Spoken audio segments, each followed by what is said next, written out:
आज हम सीखेंगे कक्षा 12th मैथमेटिक्स सारणिक। कक्षा 12th में 3x3 तक ही है, तो पहले हम देखते हैं सारणिक होती क्या है। सारणिक किसी वर्ग अवयव से संबंधित एक विशेष संख्या होती है। इसे सारणिक ए, डेल्टा या डेट ए से निरूपित करते हैं। सारणिक, ध्यान रखना प्रिय विद्यार्थियों, सारणिक केवल वर्ग अवयव के लिए परिभाषित होती है। वर्ग अवयव के लिए परिभाषित होती है। वर्ग अवयव मतलब पंक्तियों की संख्या और स्तंभों की संख्या बराबर होती है, उसे वर्ग अवयव कहते हैं। अब 1x1 कोटि वाले अवयव की सारणिक, 1x1 कोटि वाले अवयव की सारणिक, यदि कोई 1x1 कोटि वाला कोई अवयव है और जिसके अंदर जैसे कोई एक अवयव है तो इसकी सारणिक यानी सारणिक ए बराबर होगी क्या, तो उसी अवयव के बराबर होगी सारणिक ए, यानी वही अपना आंसर होगा सारणिक ए।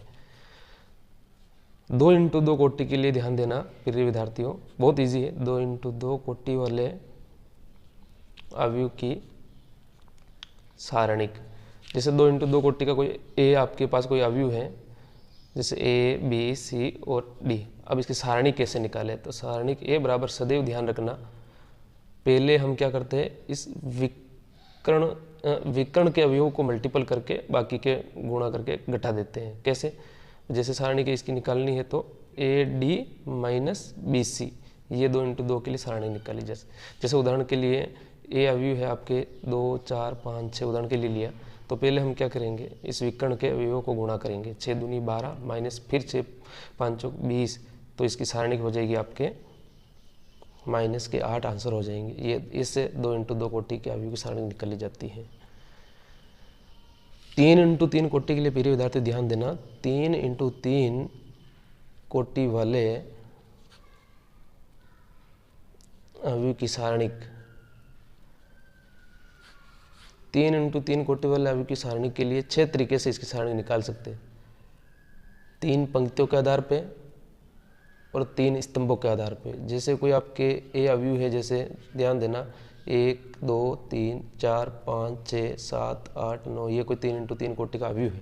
अब इसकी सारणिक एक तो R1 पंक्ति के अनुदिश निकाल सकते हैं, R2 के अनुदिश निकाल सकते हैं, R3 के अनुदिश में निकाल सकते हैं, C1 के अनुदिश में निकालते हैं, C2 के अनुदिश में निकालते हैं, C3 के अनुदिश में निकालते हैं। इस प्रकार से 6 तरीके से हम इसकी सारणिक निकालते हैं, 6 तरीके से। अब जैसे ध्यान देना डियर स्टूडेंट्स, जिस पंक्ति में शून्य की संख्या ज़्यादा होती है ना, उनके अनुदिश प्रसार करने पर जल्दी सोल्व हो जाता है, यानी इजी हो जाता है। और चिन्ह का विशेष ध्यान रखना है।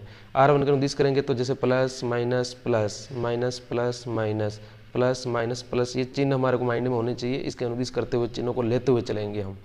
इसी अवयव की जैसे सारणिक निकालते हैं R1 के अनुदिश, तो R1 के अनुदिश सारणी करने पर, तो R1 के अनुदिश जैसे इसकी करेंगे तो R1 के अवयव बाहर लेंगे। कैसे, सारणिक ए बराबर, अब अवयव आपका क्या है भाई, ध्यान देना, ए अवयव बराबर है 1, 2, 3, 4, 7, 5, 8, 6 और 9।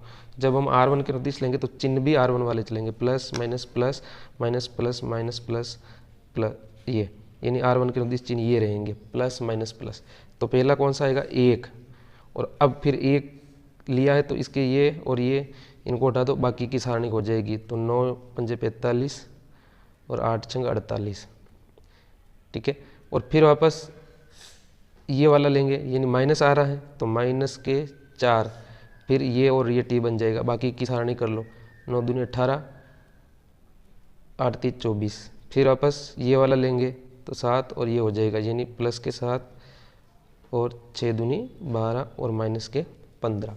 सोल्व कर दीजिए तो 1 माइनस के 3 माइनस 4 माइनस के 6 प्लस के 7 और माइनस के 3, तो गुणा किया माइनस के 3 प्लस के 24 और माइनस के 21।